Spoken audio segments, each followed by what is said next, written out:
Kailangan unawain nyo itong dalawang babala ng Panginoon pagdating po sa pera at sa kayamanan. Unang-una, money is a terrible master. Kapag ang pera naging amo mo, magiging alipin ka nito. May dalawa pong paraan para gamitin natin ang pera. Tandaan niyo po ito. Una, para pagandahin mo ang buhay mo dito sa mundo. Pero pangalawa, ang pera ginagamit din minsan pangsukat ng ating pagkatao. Maganda po na merong kang pera para umayos ang iyong buhay dito sa mundo. Kailangan mo ng pera para makakain ka, para makapag-aral ang mga bata, para makapag-enjoy ka dito sa buhay na ito. Pero madalas, ang ibang tao nagkakamali. Ginagamit nila ang pera at ang kayamanan dun sa pangalawa. Ginagamit nilang pangsukat ng kanilang pagkatao. Ginagamit nilang pangsukat ng kanilang buhay. Kala ng mga iba, dahil wala silang pera,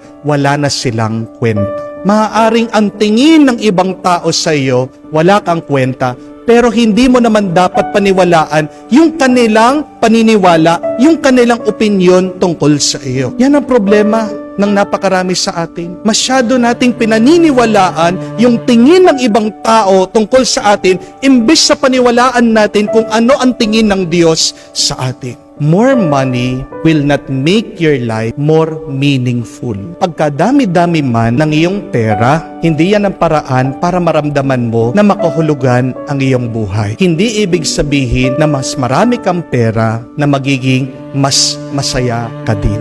Alam po natin yan, na ang tuwa ng pera sa umpisa lang, panandalian. Pero kalaunan, nagiging pabigat na yan. Nagiging problema na sa iyo. Kung talaga bang ang pera siyang nakakapagpasaya sa atin, bakit ba ang daming mga magkakamag-anak, ang daming mga magpapamilya hanggang ngayon nag-aaway-away? Bakit yung mga ibang magkakapatid, kaya nilang kamuhian ang bawat isa dahil lang sa pera? Bakit yung mga magpipinsan-pinsan, nung napakasaya nila nung bata sila, dahil lang sa mana, dahil lang sa pera, kaya po nilang murahin ang bawat isa, kaya nilang magtanim ng sakit ng loob sa kanilang puso. See, huwag niyong gagawing amo ang pera. Gamitin niyo lang ang pera.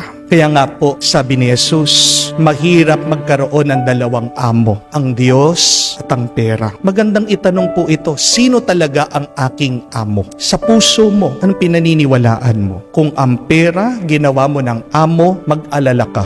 Sasakalin ka niyan. At hindi darami ang pera pag yan ang pinaglilingkuran mo. Mauubos yan at mapapasama ka pa. Amen? Pero pag ang Diyos ang iyong amo, mapapabuti ka na at aapaw pa ang kanyang grasya sa iyo. Tandaan niyo po, balikan niyo ang kwento sa Biblia. Ang mga tunay na naglilingkod at tapat sa Diyos, pinupuno niya ng napakaraming kayamanan. Si Abraham, napakarami niyang mga naging alaga, napakarami niyang mga naging ari-arian. Si Haring David, si Haring Solomon, dumami ang kanilang kayamanan, lumawak ang kanilang kapangyarihan. Si Job, kahit na sinubukan siya ng Diyos, dahil naging tapat siya sa Diyos, anong ginawa ng Diyos? Yung nawala sa kanya, dinobli pa niya. Kaya nga, yan ang pinapaalala sa atin. Bakit ka naghihirap? Kasi hindi ang Diyos ang iyong amo, hindi ang Diyos ang iyong pinaglilingkuran, kung hindi ang pera. Do not make money your master, but use it only as a tool. Amen? Pangalawang babala, money will distract you for your true purpose. May tunay tayong layunin. May kahulugan bakit tayo nabubuhay dito sa mundo. Para magbigay ng kapurihan sa Diyos. Para paigtingin, palalimin, patibayin ang ating ugnayan sa Diyos. Ginawa tayo ng Diyos para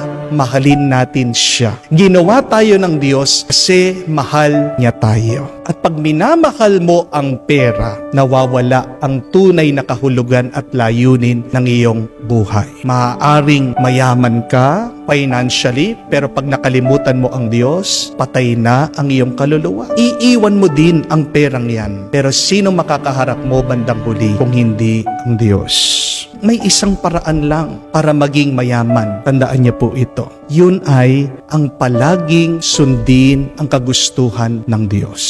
Pag ang pera hinahabol mo, tandaan niyo po, parang itong paru-paro. Aalis sa'yo, iiwasan ka. Pero ayusin mo ang buhay mo. Gawin mong mabuti. Gawin mong mabango ang iyong pagkatao. Mabibigla ka. Ang pera, ang kayamanan, ang pagpapala, yan ang lalapit sa iyo. Kung inaayos mo mabuti, inaalagaan mo ang grasya na binigay ng Diyos sa iyo, huwag kang mag-alala. Yung kayamanan, yan pa ang lalapit, yan pa ang pupunta sa iyo. May napanood po akong interview. Bilib na bilib po ako. Ito pong may-ari ng Anito Motel. Hindi ko po alam kung alam niyo yung mga motel na yon, no? Pero sikat na sikat po sa Maynila yan. Ginagamit po pang short time. Ginagamit po yan. Alam naman natin ng mga nagtatago ng kanilang relasyon. Yung po mga motel na ito, kumikita daw po ng tig to 2 million pesos a day. Pero yung may-ari na konsensya, dahil talagang deboto pong Christian, na-realize po niya dahil sa mga motel na ito, yan na nagiging dahilan bakit po ang daming nagkakahiwalayan, ang daming mga infidelity, ang daming hindi nagiging tapat sa kanilang mga asawa. Meron din po na nagiging dahilan ng mga motel sa incest, sa rape, sa pagkaabuso po sa droga. Kaya po, dahil dito, itong may-ari, minabuti po niya na ipasara na lang yung mga hotel. Napakahirap po na bitawan mo ang 2 million pesos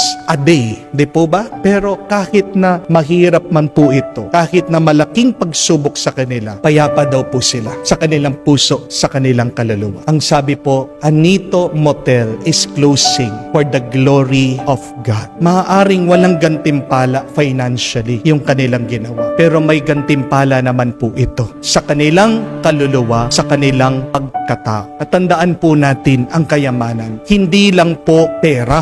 Ang kayamanan din ay yung payapa ang iyong kaluluwa at konsensya. Amen? Ang kayamanan ay yung nararamdaman din ng kapayapaan ng iyong pangangatawan. Mga kapatid, alam ko po, gusto nating lahat na mabless financially. Pero pag inaasa mong magkaroon ng pera, lalo pang mawawala yan, iiwasan ka niya. Isang mabisang paraan para mabasbasan ka ng Diyos ay ang sundin mo ang kanyang kagustuhan. Balikan niyo ang dasal ng Ama namin. Wala kayong makikita doon na humingi ng kotse, ng bahay, ng alahas, ng pera. Pero anong sabi niya? Sundin ang kagustuhan mo. Bigyan mo kami ng kakanin namin araw-araw. Naway mapatawad namin ang mga nagkasala sa amin. Umpisahan niyo po na gawin ang mga bagay na ito. And I tell you, God will bless you immensely. Kaya tandaan po natin, huwag tayong magpapaalipin sa pera, gamitin mo lang ang pera. Tandaan mo ang tunay na kahulugan ng iyong buhay, pagbigay ka ng kapurihan sa Diyos, sundin mo ang kanyang kagustuhan. Hindi kanya papabayaan. Pupunuin kanya